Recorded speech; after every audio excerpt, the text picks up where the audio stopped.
Welcome to the Deep Dive. Today we're diving into a topic you all specifically requested: how chronic kidney disease impacts your vitamin and mineral needs. Yeah, it's an area a lot of folks have questions about. Definitely, and we've got a whole stack of research and insights ready to break it all down. Mostly from the National Kidney Foundation. Exactly. Now, before we get too deep into the specifics, Right. let's set the stage a little. I know our listeners are pretty familiar with chronic kidney disease, but just as a quick reminder, it basically means your kidneys aren't filtering those waste products from your blood as efficiently as they should be. Exactly, and that can lead to a buildup of toxins in the blood. Right, and it can also disrupt how your body uses those essential vitamins and minerals. Absolutely. It's a crucial thing to understand because those vitamins and minerals, They're kind of like... well, think of them like a microscopic workforce, Okay, I like that. Keeping your body running smoothly. They're involved in converting food into energy-repairing tissues. Even helping your blood clot properly. Right, all those essential functions. And we usually get these nutrients from our diet. Right, but CKD can really throw a wrench in that whole process. Yeah, how so? Remember that waste product buildup we talked about? That can actually interfere with how your body absorbs and uses certain vitamins. Okay. And then on top of that, you've got the dietary restrictions that are often necessary with CKD. Right. So that can limit your intake of specific nutrients as well. And then if you're on dialysis. Oh yeah, that can deplete certain vitamins even further. Wow. So it sounds like managing vitamin and mineral intake is a really crucial part of managing CKD. Absolutely. It is. And it's not just about popping a multivitamin and calling it a day, you know? Right. It's about understanding those very specific individual needs. I see. And working with your doctor. And a registered dietitian. Exactly, to create a personalized plan.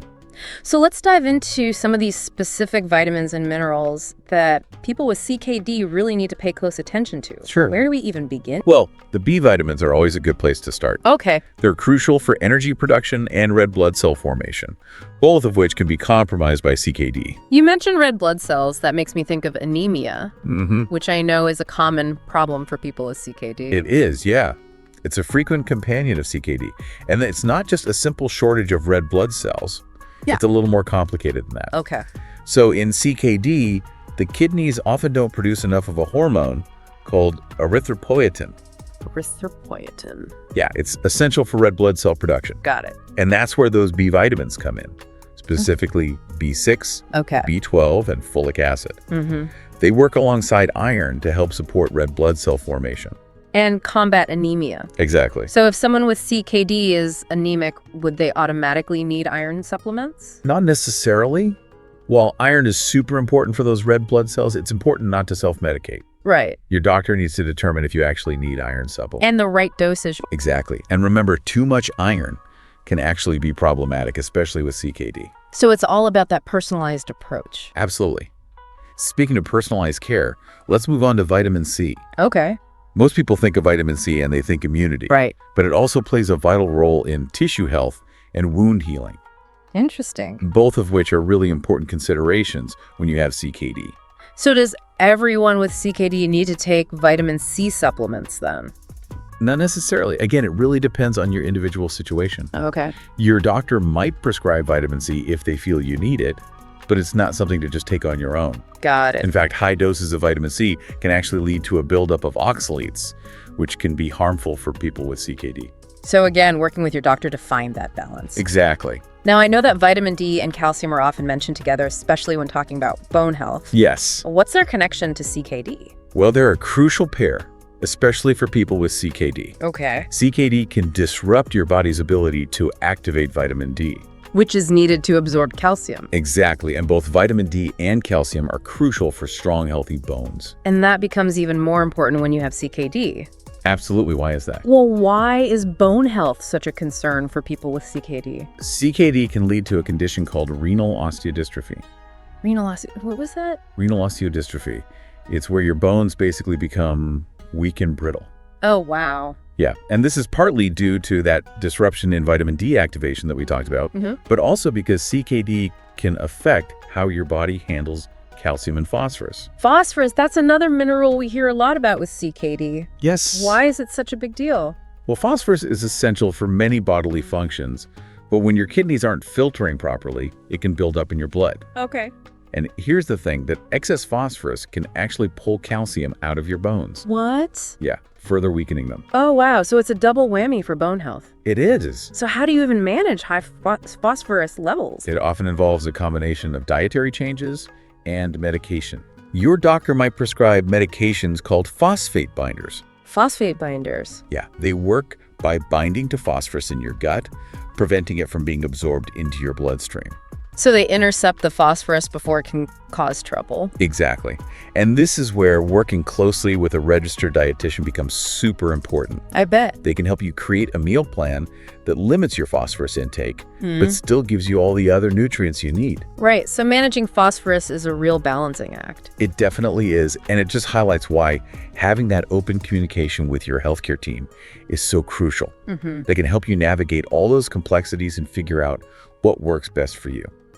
I'm taking notes. We've covered a lot of ground already, but there's a whole other category of vitamins that people with CKD need to be cautious of. Right. What can you tell us about vitamins A, E, and K?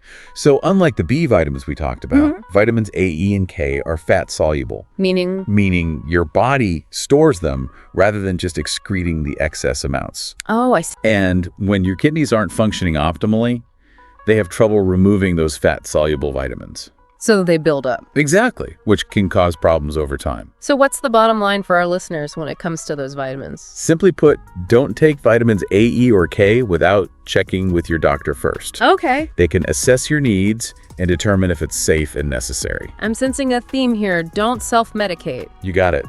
And that goes for herbal remedies and supplements too. Oh yeah, those can be tricky. They might seem harmless, but they can interact with prescribed medications. Or have side effects. Exactly, especially for people with CKD. So again, open conversations with your healthcare provider and relying on their expertise. Absolutely. They're your partners in navigating this whole complex world of vitamins and minerals. This has been so insightful. I feel like I've learned so much already. Good. I think this is a good place to pause for now. Okay. We'll be back in part 2 to continue our deep dive into vitamins and minerals for those of you managing chronic kidney disease. Sounds good. See you soon. Looking forward to it. Welcome back to our deep dive into vitamins and minerals for folks managing chronic kidney disease. Yeah, good to be back. In the last part, we covered so much. We did. From the role of B vitamins in anemia, right, to working with your doctor on iron and vitamin C. Absolutely. And of course, we can't forget that complex interplay between vitamin D, calcium, and phosphorus. All those are so crucial for bone health. Especially with CKD. You know, it really is amazing to me how much there is to think about when it comes to CKD and nutrition. I know, right? It's not just about eating healthy, it's a whole other level. It really is. You have to understand all these connections between your kidneys and the nutrients. It's a delicate dance for sure. It really is. You know, we were just touching on phosphorus before the break. Yeah. And I think it would be good to go a little deeper into that. Yeah, for sure. Can you remind us why high phosphorus is so problematic for people with CKD? Okay, so we know that when your kidneys aren't filtering properly, phosphorus can build up in the blood. Right? And this can actually pull calcium from your bones. Making them weaker. Exactly. And it's not just about your bones, is it? No, it's not. It's about your heart. Really? Yeah. Studies have shown that high phosphorus levels can contribute to cardiovascular disease. Wow. So managing phosphorus is even more important than I realized? It is. So how do you actually go about managing those levels? Well, phosphate binders are often a key part of the plan. Right. We talked about those. But they're not the only solution. Dietary changes play a big role as well. So working with a registered dietitian is super important. Absolutely. They can help you figure out which foods are high in phosphorus. And make smart choices. Right. Okay, so give us some examples then. What are some of those high phosphorus foods that people with CKD might need to limit? So phosphorus is actually found in a lot of different foods. Okay. But some are definitely higher in it than others. Like? Well, dairy products, red meat, beans, even whole grains. Okay. Those can all be significant sources of phosphorus. So those are the obvious ones. What about the not so obvious ones? Oh yeah, a lot of processed foods and beverages contain phosphorus additives. Sneaky. Yeah, and it can really add up. So reading food labels carefully is really important. Super important. Yeah. You'd be amazed how much phosphorus is hiding in some of those processed foods. You know, and I think this is a good reminder for all of us, not just folks with CKD, to be mindful of those processed foods. Absolutely. Now, Shifting gears a bit. Okay. I'm curious about potassium. It's another mineral I know can be a concern with CKD. Yes, definitely. So what's the deal with potassium? Potassium is kind of like a double-edged sword. How so? It's essential for normal heart rhythm and muscle function. Okay. But when your kidneys aren't working properly, they have trouble removing that excess potassium from your blood. So it builds up. Exactly. And that can lead to a condition called hyperkalemia. Hyperkalemia. Yeah.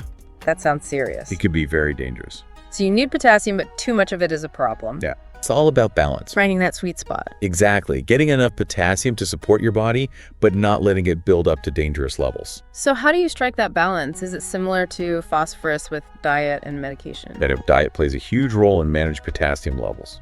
So what should people be watching out for? Lots of fruits and veggies are rich in potassium. Okay. Some are higher than others, though. Like it. Bananas, oranges, potatoes, tomatoes. Those are all pretty high in potassium. So should people with CKD avoid those foods altogether? Not necessarily. It's not about eliminating those foods entirely. Okay. It's about being smart about portion sizes and choosing lower potassium options when you can. So instead of a banana, maybe some berries. Exactly. Okay. So it's all about making informed choices and, again, working with your dietitian. Right. To create that meal plan that meets your needs. Absolutely. And just like with phosphorus, your doctor might prescribe medications to help control those potassium levels if diet alone isn't enough. And those work in a similar way, I imagine. Yeah, some meds can actually bind potassium in your gut. So it's not absorbed into the bloodstream. Exactly. It's amazing to me how much science goes into all of this. I know, it's pretty fascinating. It is. Now, we've talked a lot about what to limit. Right. But are there any vitamins or minerals that are particularly good for people with CKD? That's a great question. Anything that might help support kidney health? Well, there's no magic bullet that can reverse kidney damage. Right. But there are some nutrients that research suggests might be beneficial. Like what? Well, one that's getting a lot of attention is coenzyme Q10, or CoQ10 for short. I've heard of that. What's so special about it? It's a powerful antioxidant that's naturally found in our bodies. Okay. But the levels can decline with age and certain health conditions. Including CKD. Exactly. And some studies are suggesting that CoQ10 supplementation might help improve kidney function and reduce oxidative stress. That's exciting. Are there any food sources of CoQ10 that people can incorporate into their diets? Yes, there are. Fatty fish like salmon and tuna are good sources, Okay. as are organ meats like liver and heart. Interesting. For the plant-based folks out there, spinach, broccoli, cauliflower. All the good stuff. Right. And it's definitely something worth discussing with your doctor. Yeah, I was just going to say. They can help determine if it's right for you and what the dosage should be. Always best to check with the experts. You mentioned oxidative stress earlier. I did. Can you remind us what that is? Sure. Oxidative stress is basically an imbalance between free radicals and antioxidants. Okay. Free radicals are unstable molecules that can damage cells. And antioxidants neutralize them. Exactly. So when there are too many free radicals and not enough antioxidants, you can get cell damage, which can lead to health problems, including kidney disease. So antioxidants are really important. Super important. And luckily they're found in lots of delicious foods. Fruits, veggies. Right, all those colorful fruits and veggies and certain spices too. This is making me want to go eat a salad right now. Me too. Now, another nutrient that's been studied for its potential benefits in CKD is omega-3 fatty acids. Oh yes, the omega-3s. I know they're good for heart health. But what's the connection to kidney health? Omega-3s have those anti-inflammatory properties. Okay. And chronic inflammation is a big contributor to kidney damage. So by reducing inflammation, omega-3s might help protect the kidneys. And potentially slow down the progression of CKD. So that's another reason to load up on that salmon and mackerel. Exactly. Other good sources are flax seeds, chia seeds, walnuts. All those are delicious. And again, you can always talk to your doctor about a supplement. Right. I'm starting to see a pattern here. What's that? A healthy, balanced diet is really the cornerstone of managing CKD. You're absolutely right. It's not just about individual nutrients. It's about the whole picture. Exactly. Those dietary patterns that support your kidneys and your overall well-being. Okay, so let's zoom out for a minute then Okay. and talk about those overall dietary patterns. Sure. What are some key principles of a kidney-friendly diet? Well, it's all about finding a balance that works for you and your kidneys. Right. It often involves controlling protein intake, managing sodium and potassium. And staying hydrated, of course. Yes, those are all important. Let's break those down one by one. We've already talked about phosphorus and potassium. We have. But what about protein? Why is controlling protein intake so important for people with CKD? Well, when your kidneys aren't functioning properly, they have a harder time processing protein waste products. Okay. So by limiting your protein intake, you're easing the workload on your kidneys. Exactly, and that can potentially slow down the progression of CKD. So would everyone with CKD need to restrict protein? Not necessarily. The amount of protein you need depends on the stage of your CKD and other factors. So again, working with your doctor and dietitian is crucial. It really is. What about sodium? I know we should all be watching our sodium intake. We should. But why is it particularly important for people with CKD? Too much sodium can increase your blood pressure, and high blood pressure puts extra stress on your kidneys. Which are already struggling. Exactly, and that extra stress can actually accelerate the damage. Got it. So it's all about protecting those kidneys. It is. What are some practical tips for reducing sodium? Well, reading food labels is always a good place to start. Okay. Look for low sodium options and watch out for hidden sodium in processed foods and restaurant meals. Cooking at home more often gives you more control over what you're eating. Right. You can use herbs and spices instead of salt. Exactly. Great advice. Now, we haven't talked much about hydration yet. We haven't. And I know it's super important for everyone. It is. But especially for people with CKD. Absolutely. Your kidneys need water to function properly. Makes sense. And when you're dehydrated, it puts a lot of stress on them. Okay, so how much water should someone with CKD be drinking every day? That's a good question. But unfortunately, there's no magic number. Oh, right. Everyone's different. Exactly. It depends on the stage of your CKD, how active you are, the climate. So many factors. Yeah, it's best to talk to your doctor or dietitian about it. So they can create a personalized hydration plan. Exactly. Again, with the personalization. It's the key to everything. It really is. Now, are there any signs of dehydration that people with CKD should be especially aware of? Yes, definitely. The usual signs apply: feeling thirsty, having a dry mouth, right, fatigue, darker urine, feeling dizzy or lightheaded. Those are all good indicators. But it's even more important for people with CKD to pay attention to those signs. And address dehydration quickly. Exactly. Don't hesitate to reach out to your doctor if you're concerned. Okay, good advice. Now, we've been talking about water. Yes. But are there any other beverages that are okay for people with CKD? Sure. Water is always the best choice, of course. Okay. But other drinks can be enjoyed in moderation. That's part of a balanced diet. Exactly. So low-sodium broths, unsweetened teas, diluted fruit juices. Those are good options. Yes, and it's best to limit those sugary drinks like soda and sweetened juices. Right, because they can contribute to weight gain. Exactly. And other health problems. And we know that maintaining a healthy weight is important for kidney health. Absolutely. You know, we should probably mention alcohol, too. Oh, yeah, good point. Alcohol can really put a strain on your kidneys. Especially when you're dealing with CKD. Exactly. Excessive drinking can accelerate the damage. So moderation is key. Or better yet, avoiding alcohol altogether. I agree. Now, before we wrap up this part of our deep dive, I want to emphasize something we've touched on throughout our conversation. Okay. The importance of individualized care. Yes. It's so important. It really is the recurring theme of this entire episode. It is, and for good reason. Every person with CKD is different. With their own needs and circumstances? Exactly what works for one person might not work for another. That's where the expertise of your healthcare team comes in. Absolutely. They can assess your situation, provide guidance, and help you navigate all the complexities. It's all about working together to create a plan that supports your health and well-being.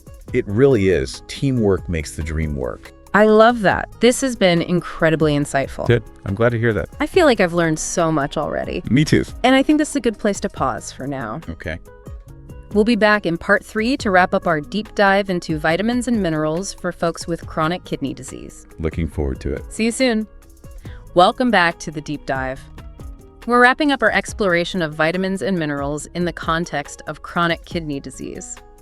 As we've been talking, it struck me just how much of a balancing act CKD management really is, especially when it comes to nutrition. Absolutely. It's this constant dance between getting enough of certain nutrients, but then being cautious of others. Exactly. It's definitely not easy, but with the right guidance, it's manageable. Right. And we've really unpacked a lot about those specific nutrients, from the B vitamins and potassium to even CoQ10.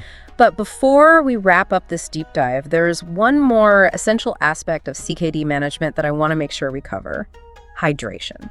Oh, yes. Hydration. It's so important. It is. And I think sometimes it gets overlooked a bit. It does. So I'm really curious, why is staying hydrated so crucial for people with CKD? Well, staying hydrated is important for everyone, of course. Right. But for people with CKD, it's even more important. Think of your kidneys as these intricate filters, constantly working to remove those waste products and excess fluids from your blood. Right. And they need a steady flow of water to do their job well. So when you're dehydrated, those filters can't work as well. Exactly. When you're dehydrated, your blood volume decreases, so your blood actually becomes thicker. Oh, wow. And more concentrated, which makes it harder for your kidneys to filter out those waste products. So it's putting more strain on an already compromised system. Exactly. And that's why staying well hydrated is absolutely crucial when you're managing CKD. So dehydration forces your kidneys to work overtime. It does. And that could actually accelerate the progression of the disease. Exactly. So how much water should someone with CKD be drinking each day? That's the question everyone wants to know the answer to. Right. And unfortunately, there's no magic number. Everyone's different. Exactly. It depends on the stage of your CKD, your activity level, the climate, even other individual factors. So many things to consider. There are. So the best approach is to really talk to your doctor or dietitian. Okay. They can take all those factors into account and help you figure out a personalized hydration plan. Personalization. It always comes back to that, doesn't it? It really does. Now, are there any signs of dehydration that people with CKD should be particularly mindful of? I would imagine so. There are. So the usual signs apply, like feeling thirsty, having a dry mouth, right, experiencing fatigue, noticing that your urine is darker than usual. Those are all good indicators. Feeling dizzy or lightheaded. Yeah. But for people with CKD, it's even more important to pay attention to these signs. And address them quickly. Exactly. Don't hesitate to reach out to your doctor if you're concerned at all. All right, good advice. Now, we've talked a lot about water, but are there other beverages that are okay for people with CKD? Or are there some that they should just stay away from? Yeah, that's a good question. So water is always the best choice. Okay. But other beverages can be enjoyed in moderation as part of a balanced diet. So things like low sodium broths. Yes. Unsweetened teas. Okay. Diluted fruit juices. Good to know. What about drinks to avoid? It's best to limit sugary drinks like soda. Right. And sweetened juice. Because they can contribute to weight gain. Exactly. And other health problems, which can then make managing CKD even more challenging. Right. Maintaining a healthy weight is crucial. It is. And speaking of things to avoid, we should also mention alcohol. Yeah, good point. Alcohol can put a real strain on your kidneys. Especially when you're dealing with CKD. Right. And if you drink too much, it can really speed up the damage. So moderation is key. Or even better, avoiding it altogether. I agree. Now, as we bring this deep dive to a close, I want to circle back to something we've been talking about throughout all 3 parts of this episode. Okay. Individualized care. Yes. It's so important. It's the recurring theme for a reason. It really is the foundation of good CKD management. Because every person with CKD is unique. They are. With their own needs and lifestyle. And health goals. What works for one person may not be right for another. Exactly. And that's why it's so important to have that strong partnership with your healthcare team. It is. They can help you sort through all this information and give you personalized guidance. And really empower you to make the best choices for your health. It's all about working together to create a plan that supports you and helps you live your best life possible. I love that. This has been such an informative deep dive. I agree. I feel like we've covered so much ground. We have. And I really hope our listeners feel empowered to take charge of their health. Me too. And remember, you're not alone in this journey. That's so true. Organizations like the National Kidney Foundation. Yes, they have a wealth of resources and support. They do. Their website is a fantastic resource. It is, for evidence-based information and support. And it's a great way to connect with others who are going through the same thing. So to everyone listening, keep learning, keep asking questions, and keep advocating for your health. You got this. Thank you for joining us on this deep dive into vitamins and minerals for people with chronic kidney disease. We'll see you next time on The Deep Dive.